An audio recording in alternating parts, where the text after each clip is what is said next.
Mais on va accueillir tout de suite quelqu'un. Laura Lange. Ouais. Laura Lange. Laura, venez nous rejoindre. Quelqu'un qui est philosophe. Bah, tu me casses tout mon lancement. Ah bon, excuse-moi. Vas-y. Non, qui est philosophe. Bonjour Laura Lange. Bonjour. Prenez le micro, c'est mieux. Bon, Bonjour. alors c'était l'idée, c'était la philosophie remet le big data à sa place. Quelle est sa place et où? Parlez-nous de vous, que faites-vous très précisément? Alors, très rapidement, je suis donc doctorante en philosophie et je suis consultante philosophe en entreprise. Ça le fait, ça, non? Ça le fait. Limite, c'est même mieux que big data expert, data, etc. C'est vrai que big data, la philosophie au cœur du numérique, disons que ça m'a plutôt intéressée. Et donc, pour rebondir un petit peu sur tout ce que j'ai entendu, effectivement, je pense que le big data ou méga data ou cute data ou smart data, finalement, ça reste quand même une problématique, me semble-t-il, assez vaste et complexe. Complexe parce que quand on en parle comme ça autour d'une table, on se rend compte qu'on ne sait pas vraiment de quoi on parle. Complexe aussi. Un petit peu mieux maintenant quand même. Pardon ? Un petit peu mieux maintenant au bout de oui, 2 un peu heures. Mieux. Oui, maintenant oui. Mais disons, les gens lambda à l'extérieur, c'est vrai que c'est une problématique qui nous dépasse, qui fascine autant qu'elle suscite des craintes. Et ça, c'est assez intéressant, puisque finalement, je prendrai une référence d'un philosophe, Edgar Morin, qui nous dit la complexité, c'est quoi? Eh bien, la complexité, c'est que les choses, elles ne sont pas séparées.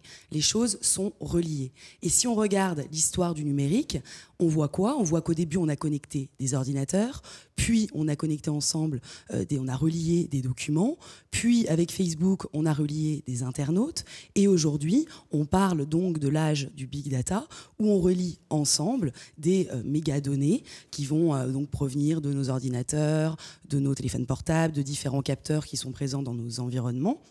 Et donc, effectivement, tout ça va être stocké. Et j'ai lu dans la revue The Age qui disait, et ça m'a interpellée, qui disait finalement, le big data, c'est l'âge où sont stockées des mégadonnées. Où ça? Eh bien, dans les nuages. Et pour la philosophe que je suis, les nuages, ça me parle, puisque je suis censée, et je dis bien censée en tout cas, m'élever au ciel des idées pour un platonicien. Et là où je trouve ça intéressant, c'est que les nuages, c'est quoi finalement? Eh bien, les nuages, c'est ce qu'il y a au-dessus de la Terre. C'est ce qui éclaire la Terre, que l'on observe, et qui fait donc à la fois jour et nuit sur la Terre. Et si on fait une analogie, eh bien, le monde virtuel, le monde de Big Data, c'est un monde aussi qui éclaire le monde terrestre et existant, puisqu'il en dit des choses, mais c'est un monde qui peut potentiellement aussi l'obscurcir. Et ça, c'est une question qui m'intéresse, puisque c'est un outil, c'est une innovation. On parle d'un pharmacone, alors la formule peut faire un peu peur. Vous savez, c'est ce qui a 2 dimensions, positif et négatif. Et je suis absolument convaincue que quand on a conscience de ces 2 pans-là, finalement, on ne peut que mieux optimiser cette innovation-là. Alors, pour continuer, finalement, ce que l'on voit, c'est que le monde du big data, c'est un changement de paradigme, c'est pas qu'une innovation technologique. Et je pense qu'il y a quelque chose de réellement changeant à ce niveau-là. Changement de paradigme, pourquoi? Parce que c'est un paradigme virtuel. On va ouvrir à un autre monde, et à un monde où finalement c'est une émergence de ce qu'on peut appeler le transhumanisme. Alors le transhumanisme, ça fait un peu peur, mais c'est ce passage où on considère que l'homme n'est pas que l'homme existant sur Terre, l'homme derrière son PC en train de boire une bière et justement d'aller sur des sites. C'est devant le match, la bière. Devant le match, voilà. Ou une fille aussi d'ailleurs. Eh bien finalement, ça n'est pas que ça, c'est aussi un homme qui existe sur la toile, un homme virtuel. Et donc ça va ouvrir à d'autres réalités. Et là où ça a un attrait aussi fort, c'est que finalement on se rend compte que ce monde, il est peut-être beaucoup plus démocratique que le monde que l'on vit aujourd'hui. Parce que les classes sociales sont amenées à être gommées et on va justement chercher la personnalisation. On reconnaît les personnes indépendamment des classes. Et on regarde, en regardant un petit peu notamment l'ouvrage de Gilles Baldinet, donc c'est Big Data, penser l'homme et le monde autrement, on se rend compte, et c'est assez intéressant, qu'il dit le Big Data s'adresse à nous. Il s'adresse à nous parce qu'il va finalement révéler vos profils, révéler des préférences. Il s'adresse à nous, mais il peut aussi anticiper vos besoins. Il va justement prévenir, et il est même capable de prévenir des comportements, prévenir des événements, et il est même capable d'y répondre avant même que ceci advienne. Alors, en tant que philosophe, moi ça m'interroge. Je vais me poser 3 questions, je vous les soumets.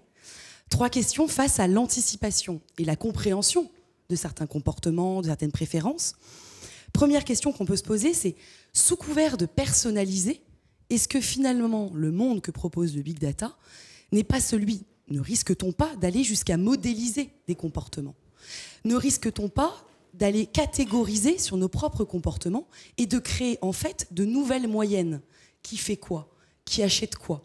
On sait bien que les plus actifs sur la toile sont aussi les plus attractifs. Est-ce qu'on ne risquerait pas de créer un système de la méritocratie, où finalement on exclurait ceux qui seraient moins visibles?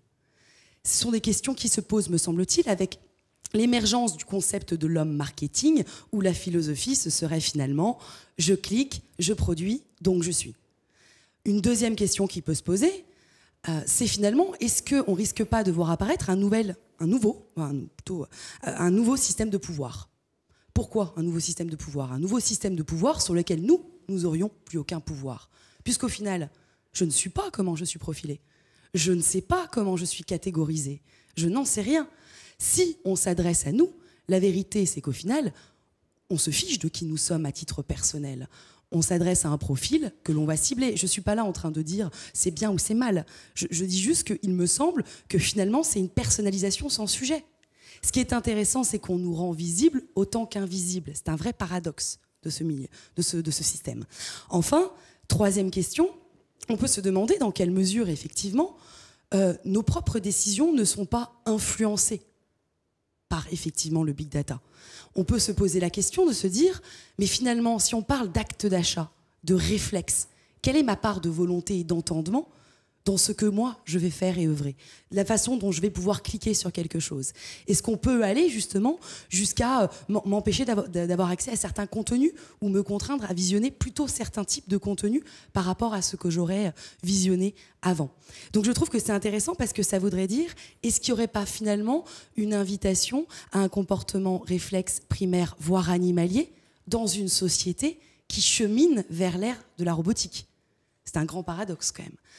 Et donc, finalement, la conclusion générale vers laquelle je vais, c'est que, eh bien, on se rend compte que, quoi qu'il en soit, jamais, il me semble, que ce système ne pourra savoir totalement quelle est l'intention du sujet.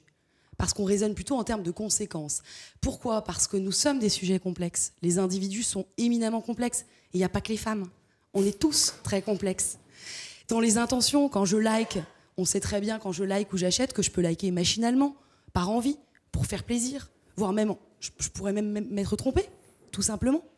Et on sait que finalement, l'homme restera très probablement toujours le meilleur interprète de l'homme, parce que l'homme, il a la réflexivité, il a la ruse qui lui permet d'innover, il a l'intuition, il a l'imagination qui lui permet d'inventer. Autant de choses qui me font dire que c'est l'alliance de l'un et de l'autre qui peut justement devenir quelque chose de stratégique et de très fort, et qu'il faut optimiser, parce que finalement, on va pouvoir quoi? Faciliter la vie. C'est un atout énorme, évidemment.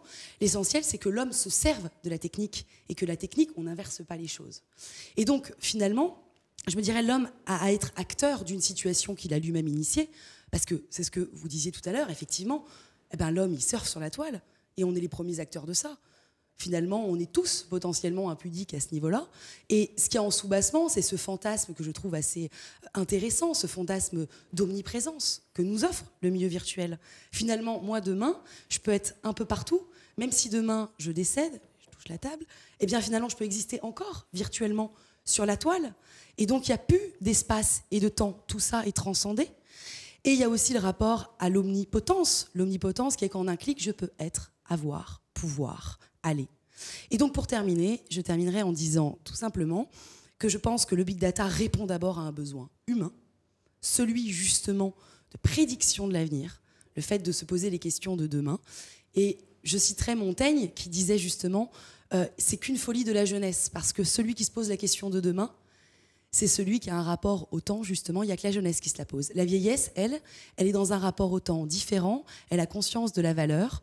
Alors je dirais que le philosophe, finalement, même jeune, a, à mon avis, à s'interroger et à proposer, en tout cas, un espace de décélération qui pose des questions sur ce système virtuel, tout en y participant et tout en restant connecté, évidemment, et tout en surfant lui-même habilement sur la toile. Ce que je fais très régulièrement. Voilà. Ah bah, tout ça,